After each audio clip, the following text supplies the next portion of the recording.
igitabo cya mbere n'icya kabiri cy'Abami. Nubwo ari ibitabo bibiri bitandukanye muri Bibiliya zacu, mu itangira cyanditswe ari igitabo kimwe kibara inkuru ifite umujyi umwe ikomerezaho igitabo cya Samweli cyakibanjirije. Dawidi yahuje imiryango ya Isiraheli ayigira ubwami, kandi Imana yasezeranyije ko mu rubyaro rwe hazakomoka umwami wo mu buryo bwa Mesiya, uzashinga ubwami bw'Imana bukaganza amahanga maze agasohoza amasezerano Aburahamu yahawe.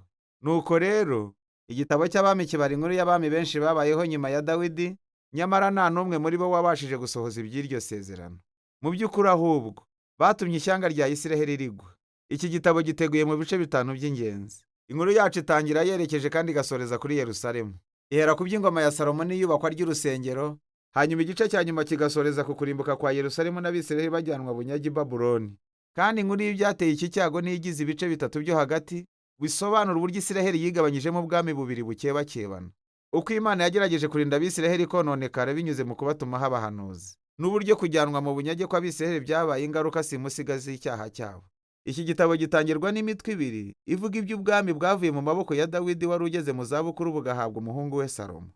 Kandi amagambo ya nyuma Dawidi yabwiye Salomo asa cyane n'aya Mose, Yosuwa na Samweli babwiye abantu. Ni umuhamagaro wo gukomeza kuba bizerwa ku mabwiriza y'isezerano no kuyoboka Imana ya Isiraheli yonyine. Nyamara amagambo ya Dawidi asa n'aho arimo icyuho, kubera ko Dawidi na Salomo bakomereje ku gucura imigambi y'uburyo bazakomeza ubwami bushya binyuze mu ruhererekane rw'ubwicanyi bwa gipolitiki. Si itangiriro ryiza cyane. Icyo Salomo ashimirwa kurusha ibindi ni igihe yasabye Imana ubwenge bwo kuyobora Abisiraheli, ndetse anasohoza inzozi za Dawidi zo kubaka urusengero rw'Imana ya Isiraheli.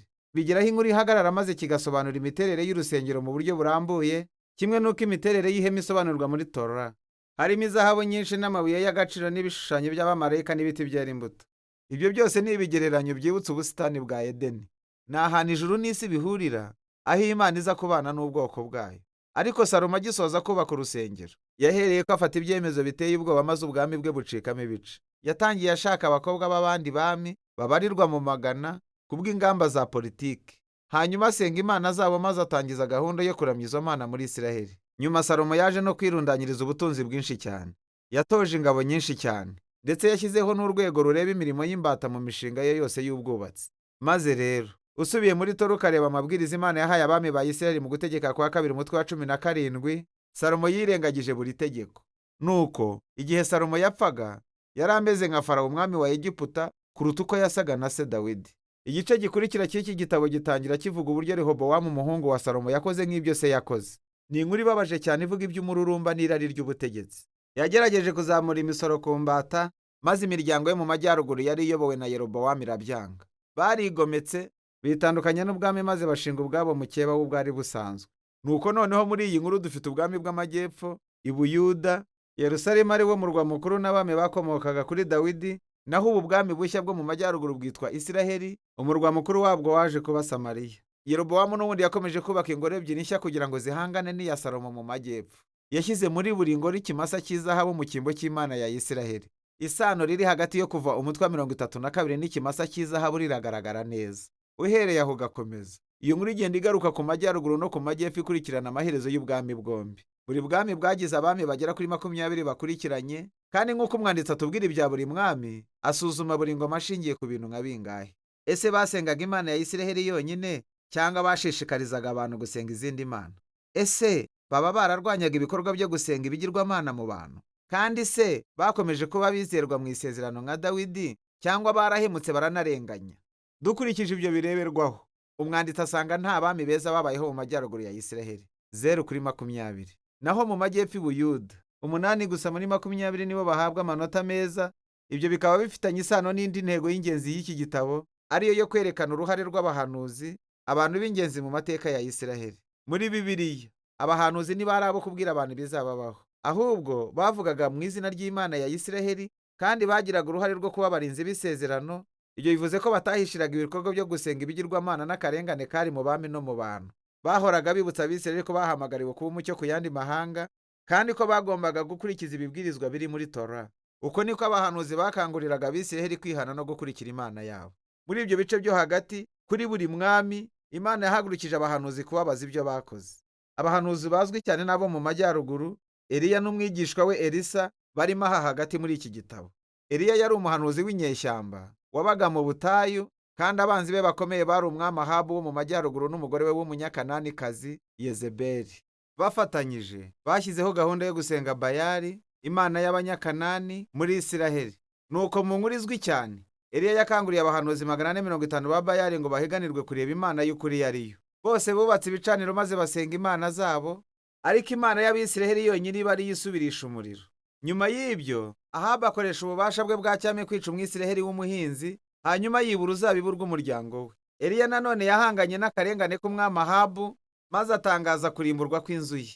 Eliya yaje gusigira umwitero w'ubuyobozi bwa gihanuzi umwigishwa we wari ukiri muto witwaga Elisa, wasabye inshuro ebyiri z'ubutware Eliya yari afite. Maze igitangaje cyane hano ni uko umwanditsi wabaze inkuru z'ibitangaza 7 Eliya yakoze, nyuma aza kubara inkuru z'ibikorwa by'imbaraga 14 Elisa yakoze. Biragaragara ko aba bahanuzi bombi bari abantu badasanzwe, kandi bombi bagize uruhare rumwe rwo guhangana n'abami ba Isiraheli basengaga ibigirwamana no kurenganya. Kandi amaherezo ntibashoboye guhindura Abisiraheli ngo bareke ubuhakanyi. Mu gice gikurikiraho, ubwami bw'amajyaruguru bwatewe n'ubugome bumena amaraso bwatangijwe n'umwami witwaga Yehu, warimbuye umuryango wa Ahabu. Nubwo mu ikubitiro Yehu yari atumwe n'Imana, urugomo rwe rwarenze igaruriro, maze bituma habaho uruziga rw'amahorahorane ya politiki n'imyivumbagatanyo idashira muri Isiraheli. Nyuma ya Yehu habaye uruhererekane rwo guhirikwa k'ubutegetsi, ari nako buri mwami akurikira izindi mana kandi agatuma habaho akarengane gakabije. Ibyo byose bitugeza ku mutwe wa 17 w'igitabo cya kabiri cy'abami. Ubwami bubi bukomeye bwa Ashuri bwateye ku bwami bw'amajyaruguru maze bubukuraho bwose. Nuko umurwa mukuru Samariya urahindurwa. Abisiraheli bajyanwa mu bunyage, batatanira hirya no hino mu isi ya kera. Uko niko umutwe wa 17 ari ingenzi. Umwanditsi ahagarika inkuru maze akavuga ijambo rya gihanuzi ku byari bimaze kuba, ashinja Isiraheli n'ubwami bw'amajyaruguru gusenga ibigirwamana no guhemukira isezerano. Byatumye busenyuka. Niyo mpamvu Imana yabaretse bakagerwaho n'ingaruka z'ibyemezo byabo. Igice cya nyuma cy'iki gitabo kibara iby'ubwami bwo mu majyepfo bwari mu bwigunge. Aha tuhasanga abami b'intwari cyane nka Hezekiya, wishingikirije ku Mana igihe ingabo z'Abashuri zazaga zikomanga ku irembo rya Yerusalemu, cyangwa Yosiya, wavumbuye mu rusengero umuzingo wa Tora wari warabuze. Nuko atangira kuwusoma, akorwa ku mutima, maze azana impinduramatwara mu rwego rw'idini kugira ngo avane mu gihugu ibikorwa byo gusenga ibigirwamana n'imico y'Abanyakanani. Ariko ab'i Buyuda bari bamaze kugera kure cyane. Umwami Manase watwaye hagati y'abo bombi niwe warushije bose kuba mubi cyane. Ntiyazanye ibyo gusenga ibishushanyo mu rusengero rw'i Yerusalemu gusa, ahubwo yanashyizeho iteka rigena ibyo gutamba abana. Maze Imana ituma abahanuzi kuvuga ko igihe cyarangiye.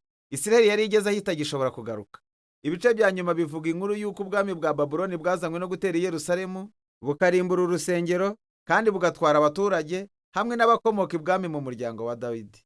Inkuru irangira idusize twibaza tuti, ese Imana yaba yararetse Abisirayeli? Yaba yarataye umuryango wa Dawidi?